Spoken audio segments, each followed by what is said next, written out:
So there's a thing happening with surgeries in college or high school to professional sports that I just want to get into,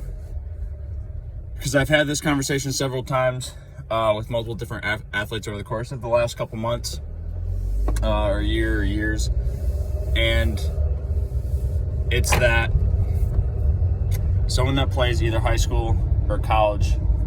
I mean, in this case it's mostly baseball players, but I would imagine that in any sport where there's a lot of money involved, which I'm not saying that's a good or bad thing, it's just when it gets to that point, like based on the story that we have, those that are investing in players are going to want to make sure that they're as clean as they think based on their perception. But so what's happening is athletes in high school or college that might be having some type of discomfort or pain or whatever, which there is no, as far as I'm aware, there's no athlete that is ever going to play at a high level and not have some type of discomfort or pain. But as a result of that, going to get imaging done, MRIs, etc. And again, not totally opposed to that either, but going to get that done, seeing whatever is happening within that tissue as either a partial tear, kind of whatever it might be, and then not necessarily getting the surgery because they feel that that's the best route or because they absolutely need that, but rather because if it gets to the point where a professional team would be interested in them and they saw that image, then they would be more likely to pass on them and go for someone that had gotten the surgery, because they would see that athlete as, like, quote unquote damaged goods. So there's multiple layers to this, but what I want to get into in this video is that it's not putting the blame on the athletes, because understand, like, if you're going to blame the athlete,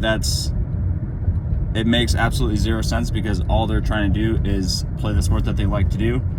Then also, obviously, like the payday, there's a huge payoff, there's a huge payday when you get to that point of, like, potentially getting into those levels of play. But rather, what I want to get into, understand that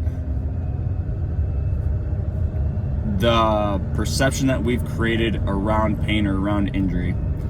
or around sensation or around how the body adapts to what we put it through is that, I don't even want to say, like, machine-like, I don't know exactly how I want to get into that, but just that we look at, if the body's not perfectly put together, then we look at that as damaged goods, and we think that that's something that we need to go in and fix right away. And again, this isn't about the athletes, this is more about the global perception that we're creating. But if we kind of sidestep that and get to actual application for athletes that are maybe in this scenario or that might come upon this scenario at some point in the future. Number one, before it gets to that point, we can never prevent injury. We can never, there is no magic pill, magic exercise, magic training program, magic whatever that's going to guarantee or otherwise, like, solidify that you're not going to have something pop up on an image. But with that being said, the body is also going to adapt extremely intelligently. Like, it's going to adapt perfectly. So if there's some type of tissue tear or some type of damage in a tissue, it's because there's a force going into that tissue, or there's a level of, basically you're using that tissue at whatever level that you were using it, and a partial tear or a bruise or whatever it was the correct response to that. So then, if we want to be able to prepare ourselves, or if we want to give ourselves the best chance to enter your sport, compete at an extremely high level, I don't even really want to say this, because then everyone's going to think, like, oh, you're saying you can prevent this. And no, that's not it. But if we're, and I don't even necessarily know what this means, but if we're if our body is so prepared that when we go into the sport, like, we're prepared to go into that, and we can do that without that force going into the tissue and creating that damage, then that's something that I think is worth exploring. Not at all saying that we'd be able to prevent any of that from happening, right? Because we know like 1/1,000,000th or 1 out of infinity of how the body works and what the body does, except that it does exactly what it's supposed to do. But it's worth exploring, like, before you get to that point, not just getting to the level where you can go out and play, but actually thinking about, okay, is it possible to, or what would I need to do to, or what would it look like to prepare myself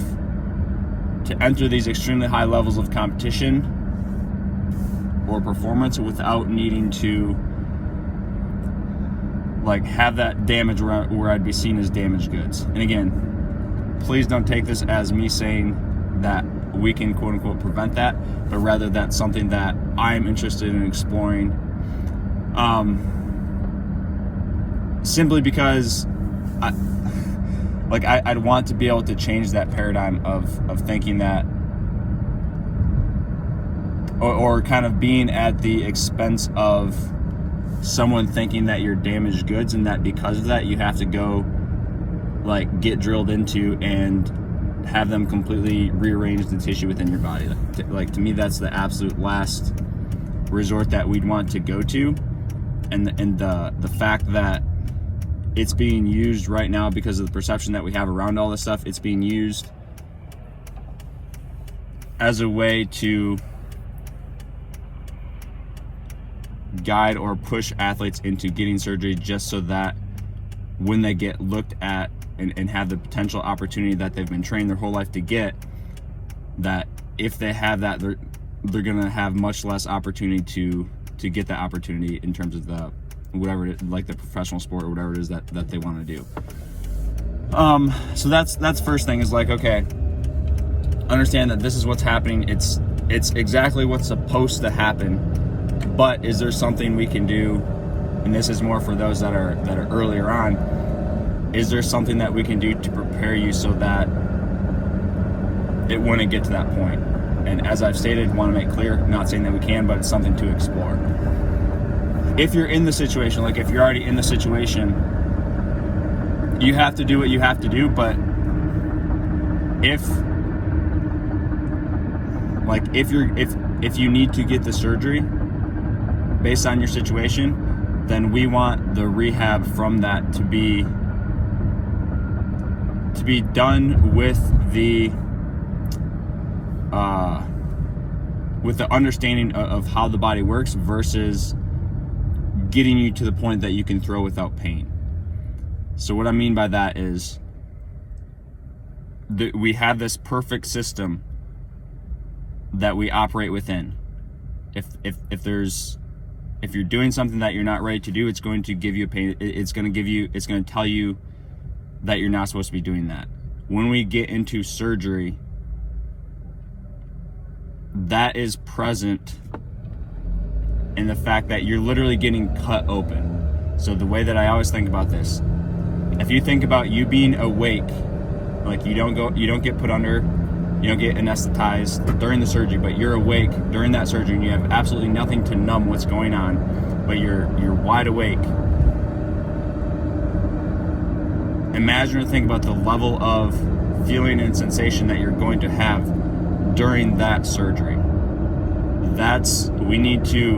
We need you to feel the same level of feeling and sensation during the rehab after the surgery, if we want the body to accept that and be like, okay, we're good to go, like we're past that. Otherwise, there's always going to be that imprint there. So that means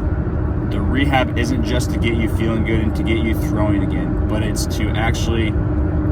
this goes into the post that I made yesterday, but it's to actually be better and not just feel better and like kind of shove that under the rug. So practically that means, like, I'm not going to get into specific exercise and everything like that, but practically, if you literally imagine what it would be like to go through that surgery without being put under, and then think about that. Like, that's what we need to take you through when you're going through the rehab. Because if we're going to go that route where we're going to get the surgery, we almost need to get this surgery for you to be able to carry out what it is that you want to do in terms of having the possibility of playing professional sports or whatever it is, then we still want to go through that process, understanding how the body works, versus just going through like the general rehab protocol.